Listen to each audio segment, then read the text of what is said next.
anak-anak, bagaimana kabar kalian hari ini? Bertemu lagi dengan Ibu Guru Injilia di video pembelajaran kelas 3 Sefanya.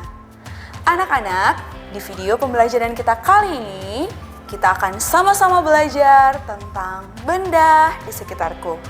Sebelum kita memulai pelajaran kita hari ini, mari kita berdoa.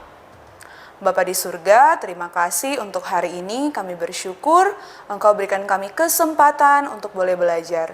Berkati kami Tuhan dalam pelajaran hari ini, supaya kami dapat mengikuti dengan baik apa yang disampaikan oleh Ibu Guru Injilia lewat video pembelajaran hari ini. Kami serahkan pelajaran ini ke dalam tangan Tuhan, berikan kami hikmat untuk dapat memahami pelajaran hari ini. Dalam nama Tuhan Yesus kami berdoa. Amin. Nah, anak-anak, berbicara tentang benda, di sekitar kita ada banyak sekali benda. Anak-anak, benda itu apa sih?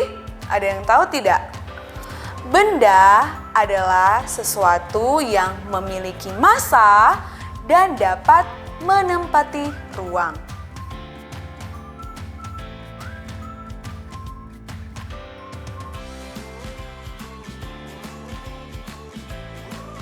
Benda itu ada apa saja? Ayo. Benda itu ada kursi, meja, buku, botol air minum. Kemudian ada apa lagi ya anak-anak? Ada banyak sekali ya benda-benda di sekitar kita. Bagaimana dengan suara, cahaya? Apakah suara dan cahaya juga termasuk benda? Nah, anak-anak, suara dan cahaya bukan termasuk benda karena suara dan cahaya tidak dapat diukur dan juga tidak dapat menempati ruang. Nah, benda itu dibagi menjadi 3 wujud. Ada benda yang berwujud padat, cair, dan juga gas. Benda-benda yang berwujud padat seperti tas, buku, kursi, meja, pensil, dan lain sebagainya. Benda-benda yang berwujud cair, minyak goreng, air, susu, sirup, dan masih banyak lagi.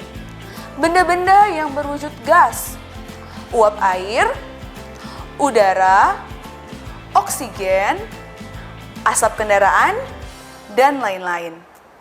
Anak-anak, itu adalah wujud-wujud benda.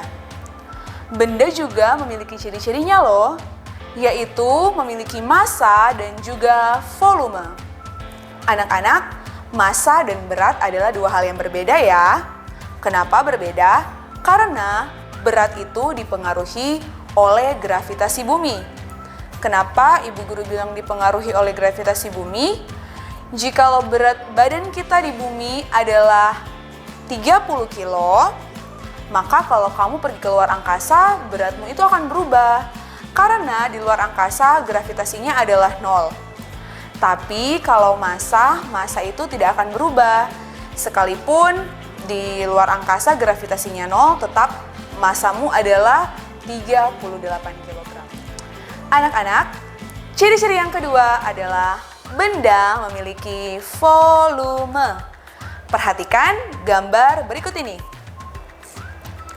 Dari gambar ini kita bisa melihat bahwa benda padat yang dimasukkan ke dalam wadah yang kedua memiliki volume. Itu buktinya kamu bisa lihat air pada wadah yang kedua bertambah dibandingkan dengan wadah yang pertama. Begitupun dengan gambar berikut ini. Ketika wadah yang kedua ditambahkan air, maka otomatis volumenya akan bertambah. Perhatikan gambar yang ketiga. Gambar ini menunjukkan bahwa balon ketika dia dimasukkan udara, maka volumenya juga akan berubah dibandingkan dengan balon yang pertama yang tidak dimasukkan udara. Nah, anak-anak, itu adalah wujud dan ciri-ciri dari benda. Nah, anak-anak, kamu pernah tidak menggunakan kendaraan ini? Ini adalah kendaraan apa, ayo? Ya, benar. Ini adalah motor. Kamu pernah tidak berkeliling kota menggunakan motor? Anak-anak, motor termasuk ke dalam alat transportasi, dan juga termasuk dalam benda yang berwujud padat. Pada suatu hari, Edo pergi bersama ayahnya menggunakan motor ke rumah nenek. Jarak antara rumah Edo dan rumah nenek adalah 5 kilo 200 meter. Nah, pertanyaannya, berapa meter ya jarak antara rumah Edo dan rumah nenek? Anak-anak, kamu masih ingat tidak bagaimana cara menghitung jarak menggunakan tangga satuan? Nah, kita akan bahas sekali lagi ya, karena di sini kita akan mencari berapa meter jarak yang akan ditempuh oleh Edo dan ayah, maka kita harus mengubah dulu satuan kilometer ke dalam meter. Perhatikan gambar berikut. Dari kilometer ke meter, kita maju berapa langkah? Ya, kita maju 3 langkah. Setiap langkah kita kalikan 10. Karena kita maju 3 langkah, berarti kita kalikan 10 kali 10 kali 10. 10 kali 10 kali 10 sama dengan 1000. Berarti anak-anak, dari kilometer ke meter adalah 1000. 1 kilometer sama dengan 1000 kilometer. Karena jarak dari rumah Edo ke nenek adalah 5 km 200 meter, maka 5 km sama dengan 5 kali 1000 meter. Jadi 5 km sama dengan 5000 meter. Nah, karena satuannya sudah meter, kita bisa menjumlahkannya dengan 200 meter. 5000 tambah 200 meter sama dengan 5200 meter.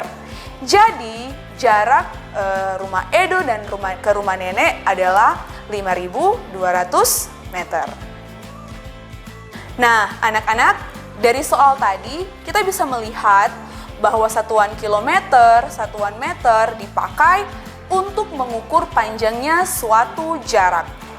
Nah, dengan satuan panjang, kita bisa belajar berbagai jenis satuan yang dipakai untuk mengukur panjang, untuk mengukur jarak, dan sebagainya.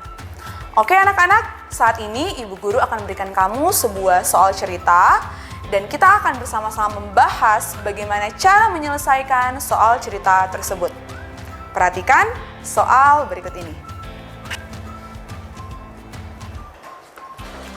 Udin pergi ke sekolah dengan bersepeda. Jarak yang ditempuh Udin dari rumah ke sekolah adalah 5 km. Setelah menempuh jarak 2 km dari rumahnya, ban sepeda Udin bocor. Akhirnya Udin menuntun sepedanya sampai ke sekolah. Berapa kilometer jarak yang ditempuh Udin menuntun sepeda sampai ke sekolah? Nah, anak-anak, kira-kira berapa kilometer ya jarak yang masih harus ditempuh Udin sambil membawa sepedanya? Mari kita hitung bersama-sama. Diketahui, jarak yang ditempuh Udin dari rumah ke sekolah adalah 5 km. Setelah menempuh jarak 2 km, dari rumahnya ban sepeda Udin bocor.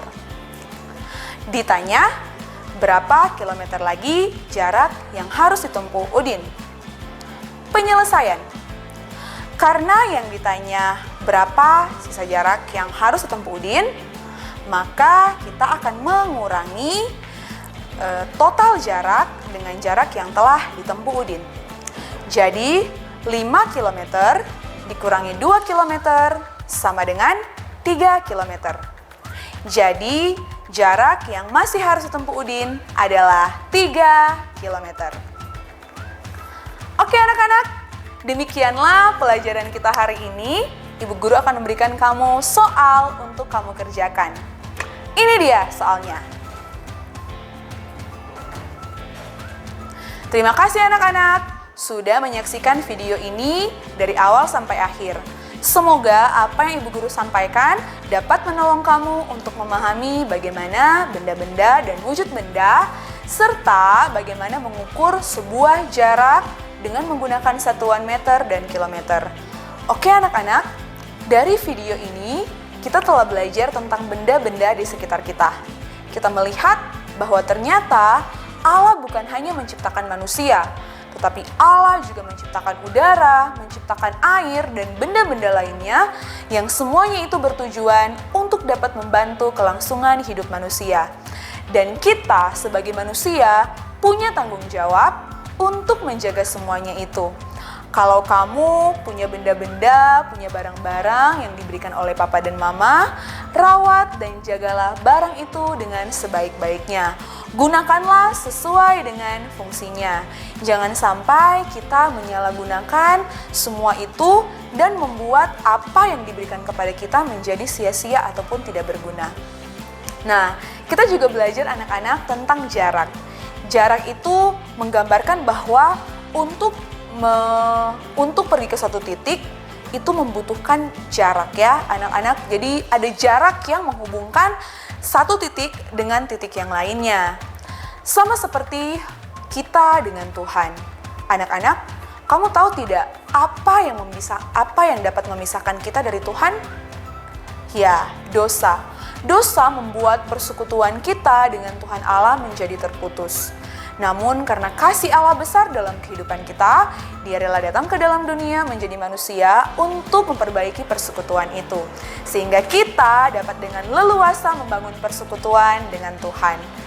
Oke anak-anak, kiranya pelajaran kita hari ini dapat menolong kamu untuk mengerti dan memahami bagaimana tanggung jawabmu terhadap benda-benda yang ada di sekitar, dan juga memahami bahwa lewat belajar satuan panjang, kita juga bisa melihat bagaimana kita harus selalu membangun persekutuan kita dengan Tuhan. Demikian video pembelajaran kita kali ini. Ibu guru senang sekali bisa belajar dengan anak-anak. Jangan lupa kerjakan tugasnya ya. Sampai bertemu di kelas virtual. God bless you and I love